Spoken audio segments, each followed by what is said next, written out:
I'm OW Root, and this is Pleasant Peninsula. Summer is great because the weather is great. The weather is warm and it's beautiful. But you can't win them all. You have to take the bad with the good.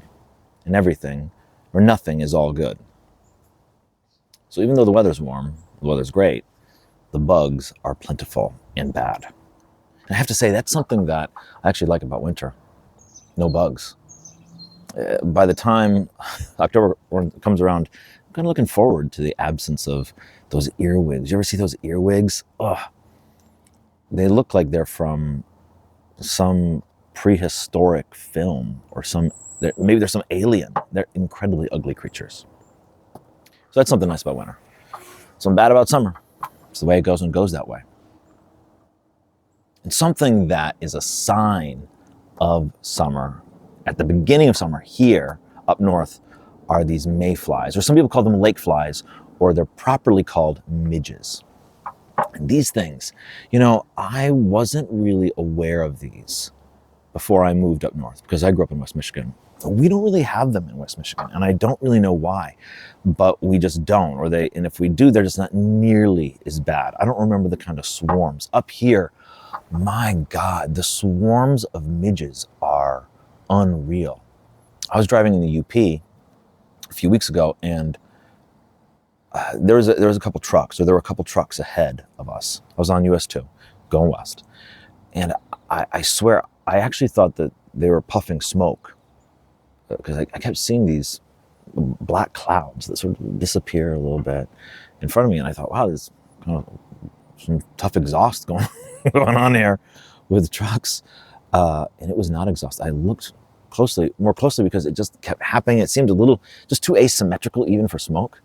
They were swarms of these midges. It really looked like smoke, just these black blobs moving. You stop at the beach, and if you're there for more than 3 or 4 minutes when these midges are out, your windows just keep getting covered. I was riding my bike on Mackinac Island a couple summers ago, or a couple Mays ago. It's actually not a couple, maybe 10 years ago now. Flew right in my eye. Took my wife maybe 3 or 4 minutes digging in my eye with her nail to get this thing out. These are one of the things that I have to say, it's tough about living up north. The weather gets warm and we're so excited, but then we get punched right in the gut with these midges. And I know it's really bad down in Monroe. I know the mayflies are horrendous down there. So to be fair, we don't really have much to complain about, because I've seen pictures and it looks biblical, apocalyptic down there. But up here, yeah, they're definitely worse than West Michigan. It's something I wasn't prepared for. I was at Sturgeon Bay Beach a couple years ago with my kids, and it was May, end of May. We thought, oh yeah, let's go see. It's going to be beautiful. No one will be there. And indeed, no one was there. We were swarmed by mayflies, and I had to run to the car carrying both of them like footballs underneath me. I had to save them. They were saying, "Dad, save me," as the mayflies, or midges, were swarming them. We got into the car, and we're still coughing up midges. Like I said, winter's great because there's no bugs. Summer is great, but there are bugs. There is a lesson even with the bugs. Everything's not all good. You got to take the bad with the good. That's just the way life is.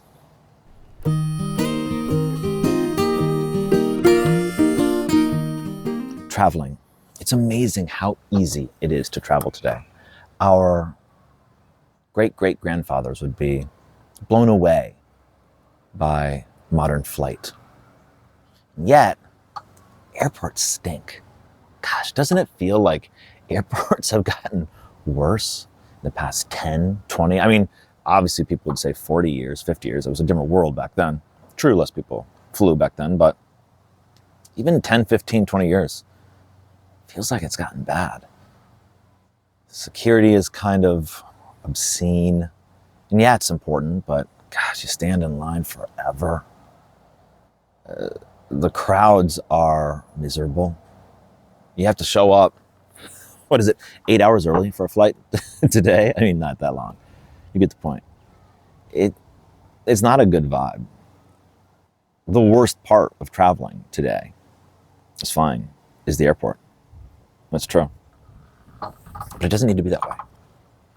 People make this mistake of thinking, I've got to go to the biggest airport. That is the best option.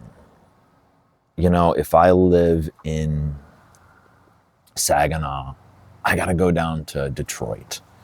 If I live in Kalamazoo, I can't really go to Kalamazoo. I might even go to Detroit instead of Grand Rapids. We all are trying, or maybe Chicago. We go to the biggest airport. We think that's going to be the best option. It is not going to be the best option. We shouldn't. Why would we think it'd be the best option? We know how much it stinks. The best option, if you want to fly in luxury in 2025, it's a luxury hack, really, is you don't want to go toward the big city. You want to drive away from the big city. You want to get as far away as possible. You want to go to the middle of nowhere and fly. Start your journey. I'm serious. You want to go to Pellston Airport. Pellston, way up north, almost to the bridge. Middle of nowhere. Population 774. That's where you want to fly out of. Pellston Airport is it's a hack. You feel like you're flying privately. It's a way to really recultivate a dignified flying experience. And yeah, it doesn't change your other connecting flights because you're going to, of course, have connecting flights. Pellston connects to Detroit. They fly daily to Detroit. You can also get United flights to Chicago as well. So you can easily get to the big hubs, easily. But you know, even they're going to have to deal with the big hubs, the big airports. It's that beginning of the journey. It's that beginning, that first airport, that really is the most annoying part. That's the security stuff. That's where you have to show up so early. That's the real annoying part. Going to Pellston is, like I said, you're going back in time, decades back in time. It feels, I don't want to say homey, because how can you describe an airport as homey? But it almost feels homey. It feels warm. It feels inviting. It feels personal. It feels like it feels private. That's the best way to describe it. It's luxurious. It's rustic too. The decor, the animals, the paintings. You've got a restaurant there. The seating, all of it is the exact 100% opposite of cold, sterile airport vibe. It's the exact opposite. It is a totally different world. It is luxurious. Like I said, it's a hack to fly in luxury. And so what you want to do, I'm serious about this.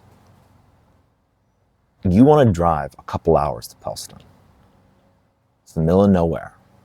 Yeah, show up a little early. Go to the restaurant and get something to eat. Enjoy being there in the quiet, in a beautiful place, and start your journey right. Avoid the messy, chaos, awful experience in the massive hubs. Bypass security. Go through security where it's person to person, where it's slow, no rush, no barking, no lines. You can make flying great again. Pellston Airport. I'm O.W. Root for Michigan Enjoyer.